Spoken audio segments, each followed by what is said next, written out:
Shwmae a chroeso i'r trydydd sesiwn yma ar gyfer cyrsiau Carlam Cymru ar gyfer hanes TGAU.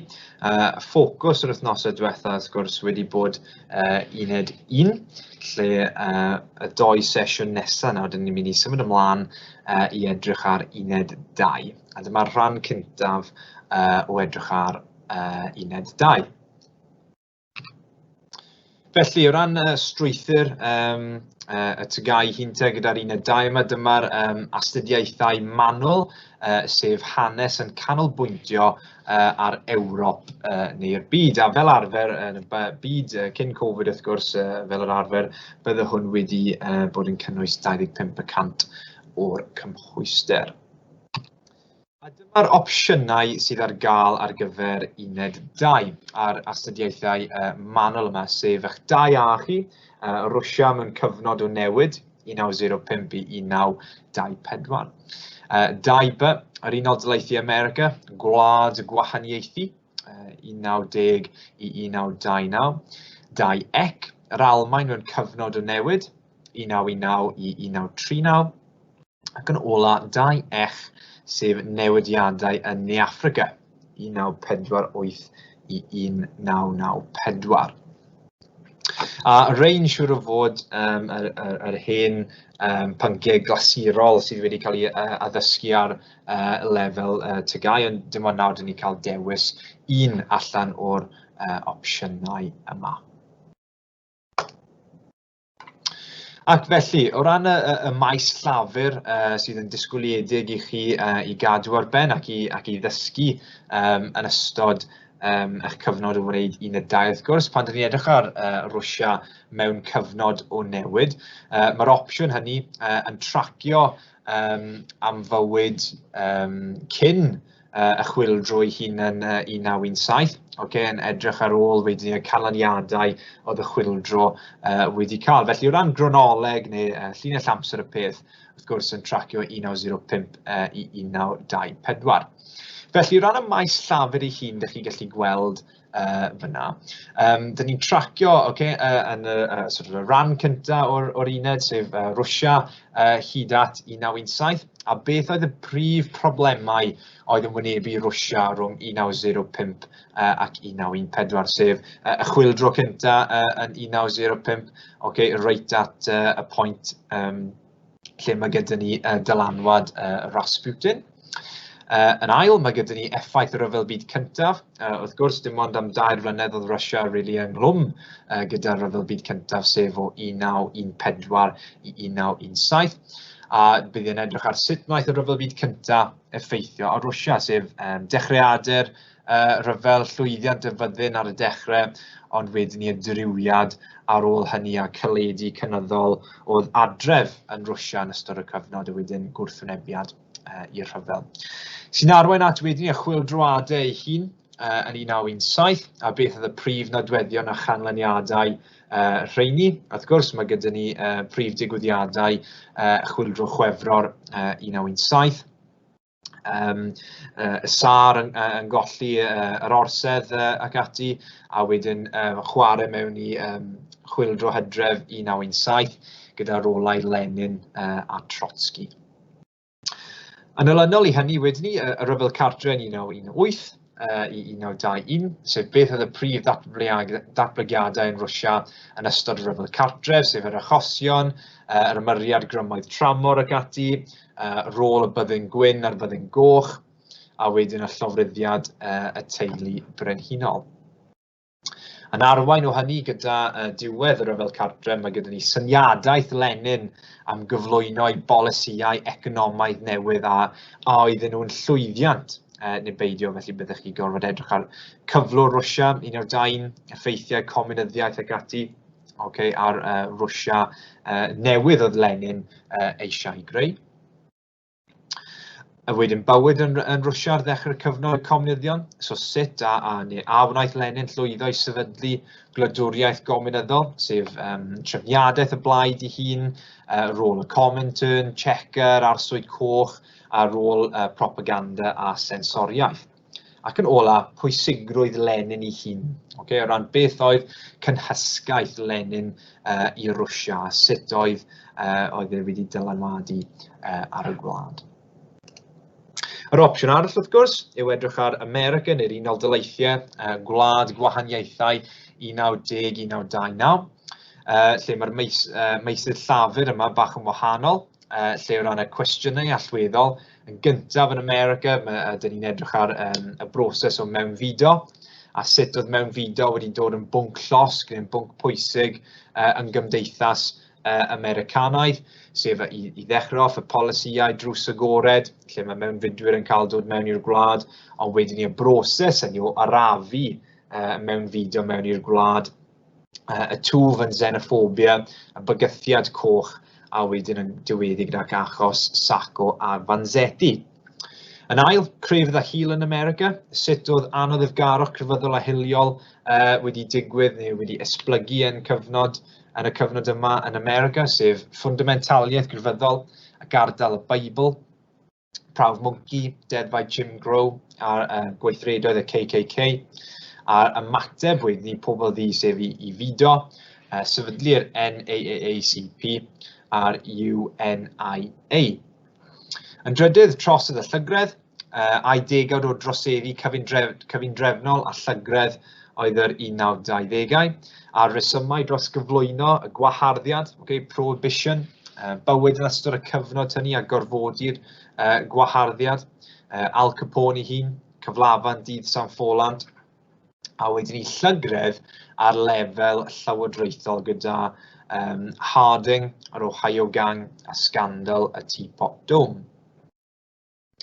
Yn bedwerydd, ffyniant economaidd, a sut mae America wedi sefydlu fod yn bŵer economaidd ar ôl y Ryfel Byd Cyntaf. Yn enwedig, wrth i'n edrych ar yr asedau ac adnoddau naturiol oedd ganddi, yr effaith economaidd y Ryfel Byd Cyntaf, y brosesau o hir bwrgas, trydyneiddio, masgynhyrchu a'r feddylfryd laissez-faire. Wrth gwrs, mae hynny'n diweddu ac yn dod at ei ddiwedd, gyda diwedd y ffyniant yn 1929, a y resymeg tu ôl i gwymp Wall Street, wrth gwrs, gyda'r gorgynhyrchu, y cwymp yng ngalw defnyddwyr, ffyniant yn gwerthoedd tir ac eiddo'r gor-hap pasnachu, a mwy neu lai disaster ar gyfer y system bancio ac ariannu neu cyllid yn America. Chweched wedyn, mae gyda ni'r adloniant poblogaidd, sef sut gwnaeth adloniant poblogaidd ddatblygu yn ystod y cyfnod hwn, dyfodiad y ffilmiau di-sain, poblogrwydd y cinema, y dyfodiad y ffilmiau sain, y talkies, cerddoriaeth jazz, a'r diwylliant oedd wedi dod gyda hynny gyda'r clybiau yfed megis speakeasies. Ac yn ola wedyn ni, dyn ni'n tracio rôl menywod a sut gwnaeth ffordd o fyw a statws menywod newid yn ystod y cyfnod, sef rôl menywod cyn y ryfel, effaith y ryfel arnyn nhw, y newid yn yr agweddau gwleidyddol, wrth gwrs, brwydro ar gyfer y bleidlais, a hefyd rôl a ffordd o fyw y flappers.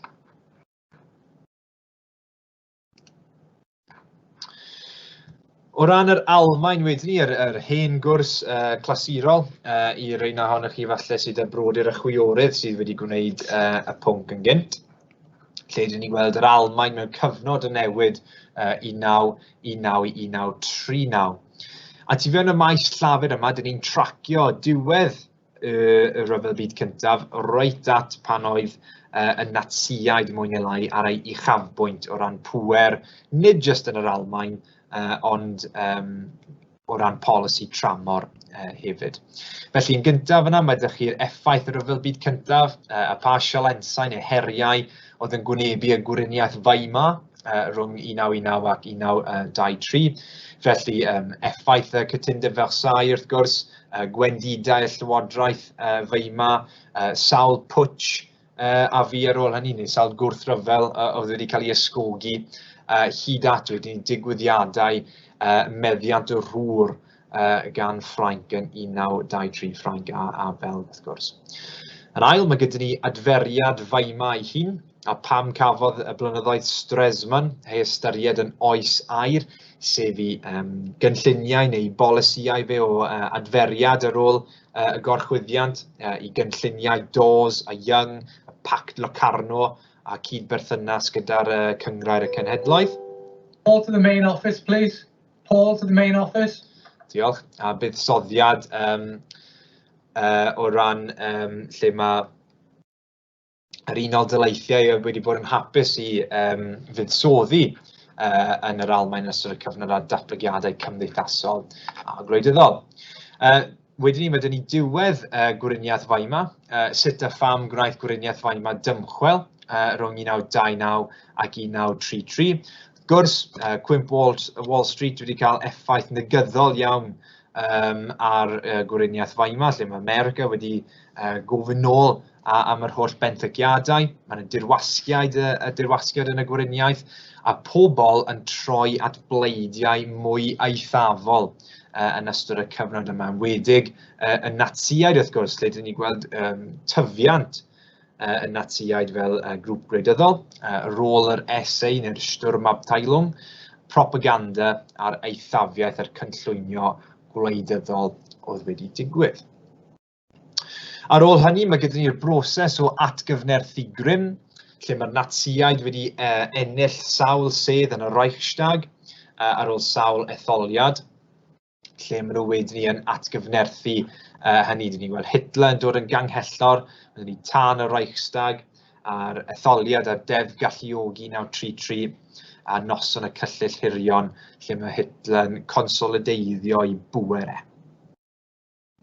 Wrth ennill pŵer, wrth gwrs, mae'n droi at y polisi economaidd, cymdeithasol a hiliol y Natsiaid, a sut gwnaeth y polisi hynny effeithio ar fywyd ar yr Almaen, lle dyn ni y broses o lleihau diweithdra, polisiaid y Natsiaid tuag at gweithwyr, menywod yr tair cei, reoli addysg, rôl y mudiad ieuenctid Hitler, a gwedded grefydd a'r triniaeth a roddwyd i Iddewon rhwng 1933 a 1939. O ran consolideiddio'r pŵer hynny wedyn ni, dyn ni'n gweld sut mae'r Natsiaid wedi mynd i'r afael o hynny o ddydd i ddydd, a wedyn y dulliau wnaethon nhw defnyddio, wrth gwrs, gyda defnydd yr SS a'r Gestapo, reolaeth y system gyfreithiol, rôl Joseph Goebbels a propaganda, defnydd o raliau, sensoriaeth a'r celfyddydau.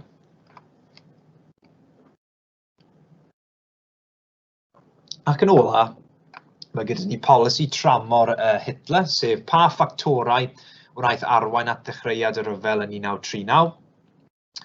Falle os mae rai ohonych chi wedi gwneud eich cwrs Prydain gyda'r dirwasgiad, rhyfel ac adferiad, dyn ni'n cyffwrdd ar hwn i raddau pan dyn ni'n gweld pethau o'r persbectif, sut mae Prydain yn ymateb i'r Almaen yn y cyfnod, ond dyn ni'n cael gweld polisiau tramor Hitler, y broses o ailarfogi ar gyfwng y reindir, yr Anschluss yn 1938, a meddiant y Sudetenland, ac yn gorffen gyda pact y Natsiaid a'r Sofietiaid yn 1939.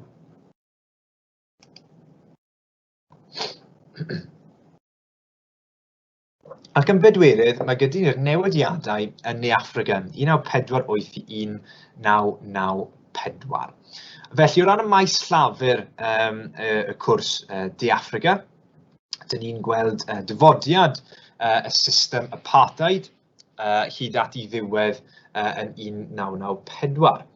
Felly, yn gyntaf, o ran y maes llafur, o ran pam cafodd y drefn apartheid i sefydlu.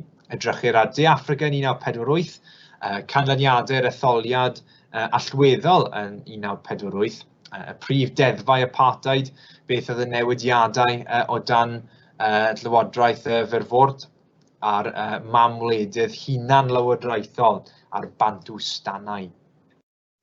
Yn ail, gweler effeithiau'r system apartheid, a sut oedd yn effeithio ar bywyd ac ar waith pobl, o ran addysg a chyflogaeth, arwahanu ffurfiol yn y gymdeithas, gorfodi mudo i'r trefgorddau a bywyd yn y trefgorddau newydd, cynnydd yn pwerau'r heddlu, gorchmynion gwahardd a sensoriaeth a'r ddefnydd o arteithio yn y carchar.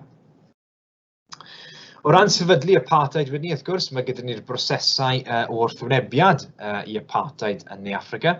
Pryd mae dulliau yn cael ei ddefnyddio i wrthwynebu fe, sef gwaith yr ANC, yr ymgyrch i herfeiddio, siart y ryddid, profion brad ar ôl hynny, ymateb yr heddlu yn Sharpeville, gweithredoedd yr ANC a PAC, prawf Rivonia, a wedyn digwyddiadau yn Soweto. Yn bedwerydd, edrychir ar rolau unigolion a pa fath o ddylanwadau gwahanol oedd ganddyn nhw yn y brwydr neu'r ymgyrch yn erbyn apartheid. Wrth gwrs, enwau holl bwysig ni sef Mandela, Sesiwn, Oliver Tambo, Sobukwe, Steve Biko, Buthelezi, ond hyd yn oed rôl holl bwysig a chwaraewyd gan menywod. Lilian Ngoyi, Helen Suzman a Winnie Mandela ar ôl yr eglwys gan gynnwys gwaith Huddleston a Tutu. Yn bumed, o ran y gwrthwynebiad rhyngwladol, felly nid jyst pwysau o di fewn De Affrica, mae gyda ni pwysau o di fas, sef y cyfundrefn Undod Affrica, Manifesto Lusaka, SWAPO, gweithredoedd y cenhedloedd unedig ar holl sancsiynau economaidd a gweithredoedd boicotio oedd wedi digwydd yn erbyn De Affrica, a byddwn ni mudiadau gwrth apartheid, nid jyst yn De Affrica wrth gwrs, ond ar draws y byd. Gwelwyd wedyn ni y newidiadau i'r system apartheid, a pam gwnaeth y drefn apartheid newid yn ystod cyfnodau Botha a de Klerk tra nhw'n arlywyddion. Oedd Botha gyda'i realaeth newydd, newidiadau'r cyfansoddiad yn 1983 i 84 a llacio rhai o'r gyfreithiau apartheid. A gwelwn ni gwrthwynebiad ymysg y dion yn y trefgorddau, ffrynt democrataidd unedig yn dod i'r amlwg, a wedyn y trywydd newydd o de Klerk wedi ceisio cymryd neu wedi ceisio lliwio. Ac yn ola, diwedd y system apartheid. Pam a pha bryd gwnaeth y system apartheid ddod i ben. So, gyda ni y broses o ffurfio codesa, cytundeb cyfansoddiadol Tachwedd 1993, yr etholiad cyffredinol erbyn Ebrill 1994, a wedyn y gwirionedd a chymodi o ran ceisio ail-adeiladu De Affrica o ganlyniad.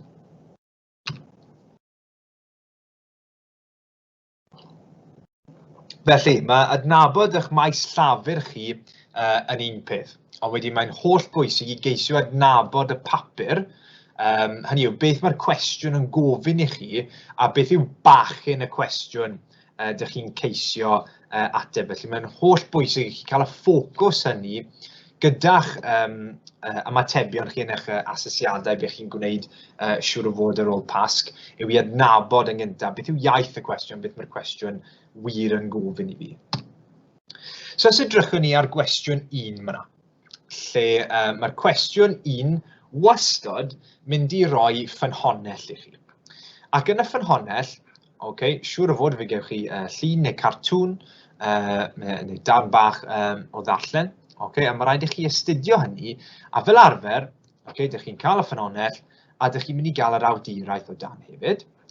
Ond dyma'r bachau holl bwysig eisiau ni edrych ar yn y cwestiwn. Mae fe wastad mynd i gofyn i chi i ddefnyddiwch ffynhonnell A ar hyn rydych chi'n ei wybod i ddisgrifio rhywbeth. Yn yr esiampl yma, mae'n siarad am Stresemann a sut oedd wedi delio gyda problemau economaidd yr Almaen. Ond cofiwch, mae fe wastad mynd i ofyn i chi, defnyddiwch yr hyn ych chi'n ei wybod i ddisgrifio something. So, cawn gweld, pan dyn ni'n ceisio torri hwn lawr i ryw fath o dechneg arholiad sy'n mynd i achub bach o amser i ni. Yn y bôn, meddyliwch amdani yn y ffordd yma o ran y techneg arholiad. Ceisiwch tanlinellu y geiriau allweddol yn y cwestiwn. Beth yn union maen nhw'n gofyn i chi i ddisgrifio? Yn ail, dych chi'n mynd i fynd ati wedyn i ddisgrifio beth ych chi'n gweld neu gallu darllen yn y ffynhonnell. Ac yn drydydd, mae rhaid i chi ychwanegu gwybodaeth berthnasol eich hun. A dyma ffordd defnyddiol i dorri hwn i lawr te. Gallwch chi ddechrau off ar gyfer cwestiwn hwn sy'n 6 marc, i ddweud yn gwmws beth ydych chi gallu gweld yn y ffynhonnell. Enghraifft, dengys ffynhonnell A rhywbeth. Hefyd, mi welaf yn ffynhonnell A something else. So ceisiwch chi feddwl amdano hwn fel rhyw fath o 2 ffaith o'r ffynhonnell wedi egluro'n llawn. A cofiwch i ddefnyddio unrhyw eirfa hefyd os yw'r ffynhonnell yn llun. Wedyn ni, ceisio bwrw allan gweddill marciau y cwestiwn, dych chi eisiau defnyddio gwybodaeth eich hun. So rwy'ch hefyd yn gwybod. Bod chi'n ceisio esbonio wedyn o ran gwybodaeth eich hun wedi egluro'n llawn. Felly 2 ffaith o'r ffynhonnell os dyn ni gallu, neu 3-4 ffaith yn ychwanegol wedyn ni o wybodaeth ein hun. So o ran dyna beth yw'r amcanion asesu fan hyn. Dych chi'n ennill 3-4 marc i dangos eich dealltwriaeth fanwl o nodwedd allweddol y cwestiwn sef yn disgrifio, a wedyn chi'n cael 2 farc wedyn ni am ddadansoddi'r ffynhonnell yn ei gyd-destun. So os edrychwn ni ar y cwestiwn yma, sôn am Sesiwn. Mae'r cwestiwn yma yn gofyn i chi defnyddio'r ffynhonnell ac i ddisgrifio amdan gwaith Sesiwn. So mae fe dangos yn glir darlun o Almaenwyr yn dinistrio hen arian Almaenedd, yn dilyn y gorchwyddiad 1923. Mae'r ffynhonnell yn dangos bwndeli o arian sy'n dangos bod yr arian Almaen tu hwnt i'r reolaeth. Cafodd Sesiwn wared ar y marc chwyddedig a chyflwyno'r Renton marc yn ei le. Gallwch sôn am y cynllun DOS, benthygiadau a tynnu milwyr allan o'r rhwr. Cofiwch beidio ganwybyddu'r ffynhonnell, mae hyn yn hanfodol yn mwyn ennill y marciau'r lefelau uwch yn y cynllun marcio. Gwnewch yn siŵr eich bod yn defnyddio'r ffynhonnell ei hun. Reit, eich ail gwestiwn chi. Mae'ch ail gwestiwn chi wastad mynd i ofyn i chi i ddisgrifio rhywbeth. Mae hwn yn mynd i fod werth 8 marc. So mae'r 8 marc yn cael ei ennill yn y bandiau uwch ar gyfer y cwestiwn, bydd angen i chi ddangos gwybodaeth fanwl a chywir am y fater wedi osod o fewn ei gyd-destun hanesyddol. So yn yr enghraifft yma, mae fe'n dweud, disgrifiwch sut roedd Iddewon yn cael ei trin yn yr Almaen rhwng 1933 ac 1939. So bydd rhaid i chi ystyried y dyddiadau y nodir yma, sef y dates mae wedi rhoi i chi, gan na ellir ystyried unrhyw ddisgrifiad o ddigwyddiadau yn ystod yr Ail Ryfel Byd. So felly, ni ellir rhoi marciau gyfeirio at ddigwyddiadau fel yr ateb terfynol, the final solution. Mae rhaid i chi cadw yn y bracet blynyddol fyna.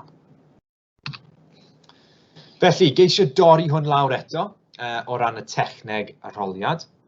Yn gyntaf, mae rhaid i chi cyflwyno'r gwybodaeth sy'n berthnasol i'r cwestiwn yn unig, sef bachyn y cwestiwn a'r dyddiadau penodol maen nhw wedi rhoi i chi. A ceisio dechrau eich ateb trwy ddefnyddio geiriad y cwestiwn. So defnyddio geiriad y cwestiwn yn eich ymateb. So mae cynnwys gwybodaeth ffeithiol fel y ble, pryd, pwy, pam, dyddiadau neu digwyddiadau genwau pobl allweddol. So di'n edrych am gobeithio 4 os gallwn ni ymestyn hynny i 5 pwynt wedi hegluro'n llawn.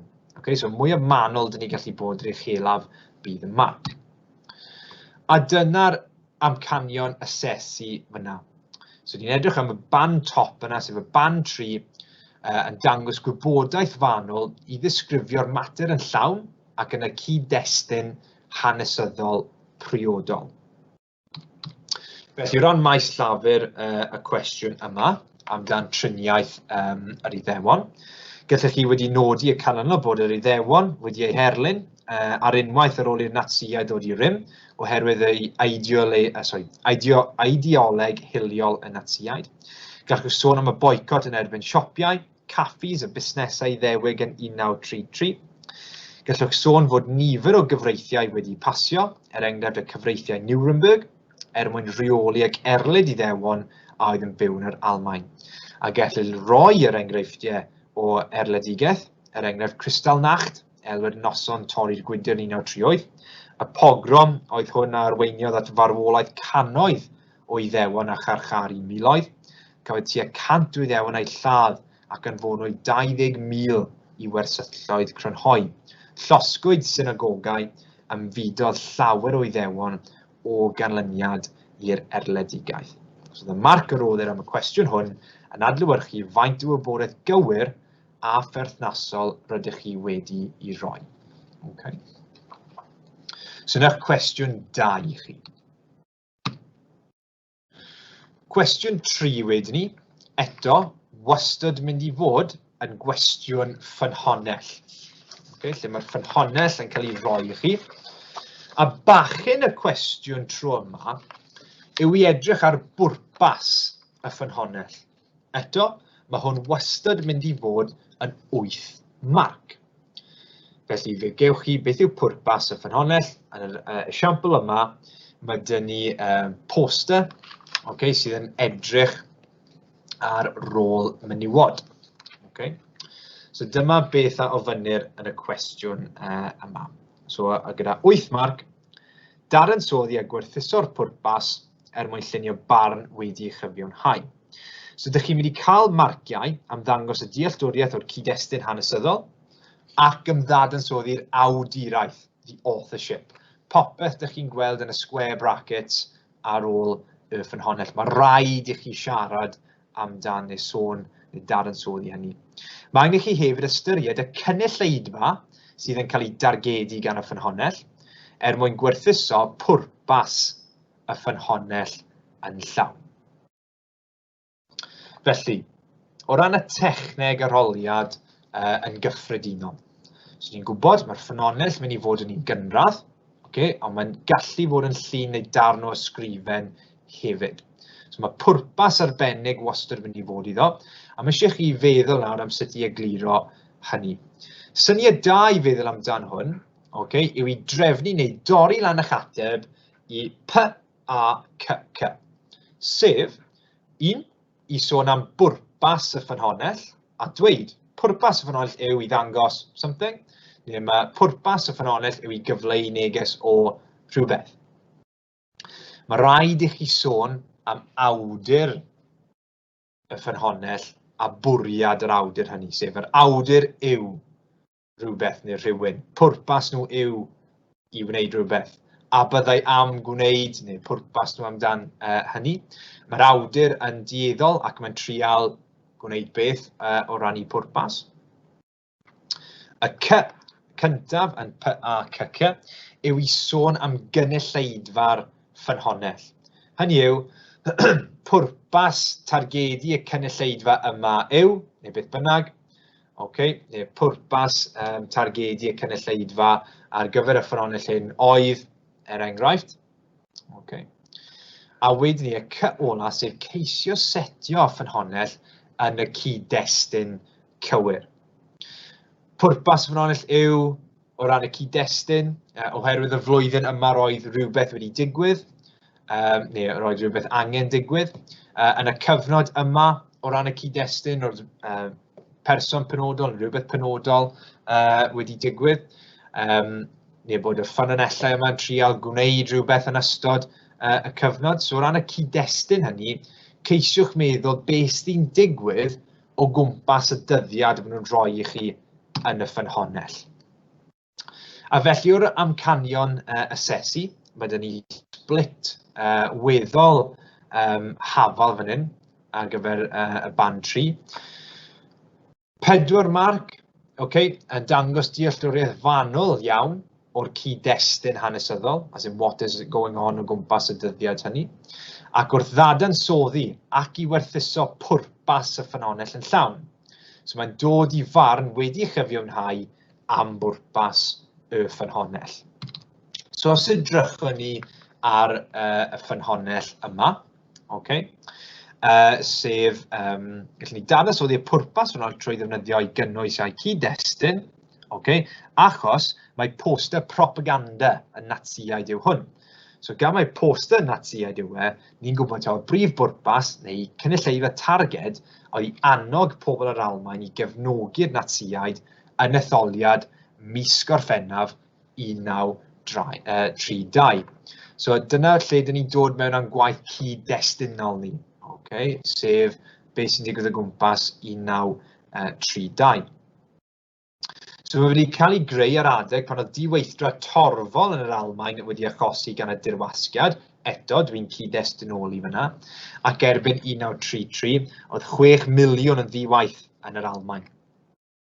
Yn ychwanegol gyda'r cynulleidfa yn yr achos hwn, mae'r poster yn targedu menywod yn arbennig ac yn apelio am ei pleidlais yn yr etholiad sydd i ddod a dweud y byddai pleidlais i Hitler yn rhoi dyfodol i'w plant. Mae'r poster yn gofyn i Almaenwyr i bleidleisio dros y Naziaid mwyn achub y teulu Almaenig. A mae'n amlwg mwyn i'r teulu a'r plant Almaenig gael dyfodol fod yn rhaid iddyn bleidleisio dros Hitler a'r Naziaid yn yr etholiad. Felly mwyn ateb y cwestiwn hwn yn llwyddiannus, dyma beth ni'n disgwyl am, i drafod yn llawn gynnwys y ffynhonnell, yr awduraeth a'r gynulleidfa targed fel y gallwch ddod i farn ddilys am bwrpas y ffynhonnell. Mae angen i chi ystyried yn glir y reswm dros gynhyrchu'r ffynhonnell, beth yw ei boentau, as yn ei bwrpas, a mae angen i chi roi'r ffynhonnell yn eich cyd-destun hanesyddol ehangach, a bydd hynny yn datblygu ac yn ehangu eich ymateb. So cofiwch amdano y cwestiwn yma, gyda'r pwrpas yma, y syniad o'r PACC pan ydych chi'n trefnu y gwybodaeth, a fel arfer dwi'n cael ymgeiswyr fi i ysgrifennu hwn yn y margin neu wrth ymyl y cwestiwn, i wneud yn siŵr bod e'n rhyw fath o ticklist i ni. Bod ni wedi sôn am pwrpas cynnwys y ffynhonnell. Dyn ni wedi sôn am yr awduraeth a bwriad yr awdur yn y ffynhonnell. Yn drydydd, y cynulleidfa'r ffynhonnell, y cynulleidfa targed. As in, pwy sy'n cael ei targedu neu beth bynnag. Ac yn ola, setio'r cyd-destun hanesyddol. Sef beth sy'n digwydd o gwmpas yr amser hynny, clymu reina at ei gilydd mwyn i esbonio pwrpas y ffynhonnell. Eich cwestiwn 4 chi wedyn ni. Bydd wastod 2 ffynhonnell gyda chi i ddadansoddi. A bydd y cwestiwn, sef bachyn y cwestiwn, wastod yn gofyn i chi pa un o'r ffynhonnellau hyn sydd fwyaf defnyddiol i hanesydd. Bydd y wastod yn gofyn hynny, dyna'r bachyn y cwestiwn. A wedyn ni o ran geiriad nesaf cwestiwn, beth nhw eisiau chi ateb, yn yr esiampl yma, i hanesydd sy'n astudio dulliau roedd y Naziaid yn ei defnyddio i reoli'r Almaen. A mae'r cwestiwn yma wastad wedi bod yn 12 marc, lle mae rhaid i ni wneud y canlynol i geisio i dorri fel lawr. So ni'n gallu feddwl am hwn fel ymateb un ffynhonnell, ymateb y ffynhonnell arall, ac i ddod i ryw fath o gasgliad ar y diwedd. Os dyn ni'n meddwl amdan hwn fel technegoliad cyffredinol, dyma'r ffordd i dorri fel lawr o ran gwerthuso defnyddioldeb y ffynhonnellau sydd rhaid i trafod. Eto, ydyn ni'n mynd i edrych ar y cynnwys, awdur, y pwrpas, cynulleidfa, rhoi'ch barn chi amdan y ffynhonnell. So cynnwys y ffynhonnell, mae rhaid i chi fynd ati i ddadansoddi beth mae'r ffynhonnell yn dweud wrthoch chi a pham mae'r cynnwys yn ddefnyddiol i'r hanesydd sy'n astudio rhywbeth penodol. Wedyn ni, mae rhaid i chi sôn pam byddai'r awdur y ffynhonnell yn ddefnyddiol i'r hanesydd. Esboniwch hynny. Hynny yw, ydyn ni gallu dibynnu arno. Dim dibynnu arno.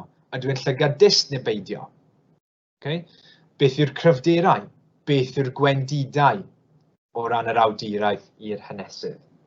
Mae'r ffaith ei fod yn rhywbeth mynd i effeithio ar hyn mae'n dweud.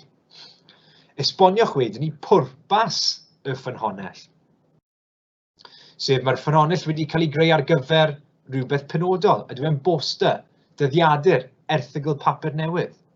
Okay? Ac esboniwch sut mae hynny'n ddefnyddiol i hanesydd neu beidio. Gwnewch nodyn am y cynulleidfa. Pwy yw'r cynulleidfa bwriedig am y ffynhonnell? Ydy'r awdur yn trial perswadio rhywun neu siarad i rhywun yn uniongyrchol, i addysgu neu hysbysebu, ac esboniwch sut mae hynny'n mynd i fod yn ddefnyddiol i'r hanesydd. Ac yn ola, y cyd-destynoli yma, y dyddiad. Mae ffynhonnell wedi cael ei greu o gwmpas rhyw dyddiad penodol, oedd rhywbeth penodol yn digwydd. Neu mae'r dyddiad yn defnyddiol i'r hanesydd oherwydd beth bynnag. So mae rhaid i chi gwneud hwn am un ffynhonnell yn gyntaf. Wedyn ni, y reswm pam fi wedi rhoi y times 2 yna yw i chi cael gwneud ar gyfer yr ail ffynhonnell. So ydych chi'n gwybod, strwythyr ateb fi, right, darn cyntaf wedi wneud am un ffynhonnell, yr ail ddarn ar gyfer y ffynhonnell arall.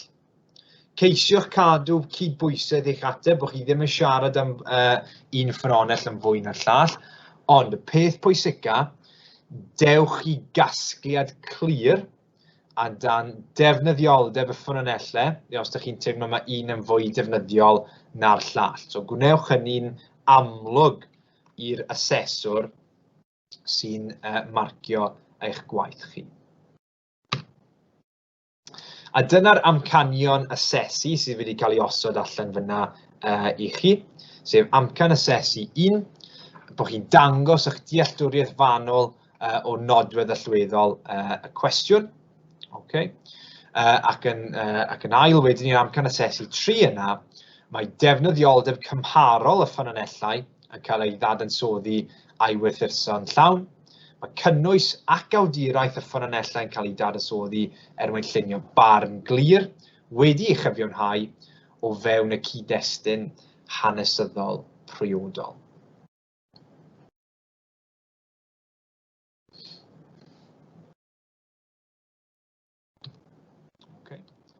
Fi'n ymwybodol bod amser yn bryn, felly yn y sesiwn nesaf, wnawn ni orffen dadansoddi a datgymalu y papur 1-2 yma, a wedyn wrthnos nesaf, wnawn ni edrych mwy ar ansawdd atebion oddi wrth ymgeiswyr, i geisio gweld, fel nath Mr Barker Jones dros eich sesiynau diwetha, o ran gweld, beth yw safon, canol yr hewl, middle of the road sort of answer, a gweld wedyn ni beth sy'n angen i gynnwys mwyn gwthio ni ar gyfer y cwestiynau yna sy'n mynd i, yr ymatebion gorau mynd i gwthio ni, tuag at ein A's neu'n marciau uwch ni. Diolch yn fawr pawb.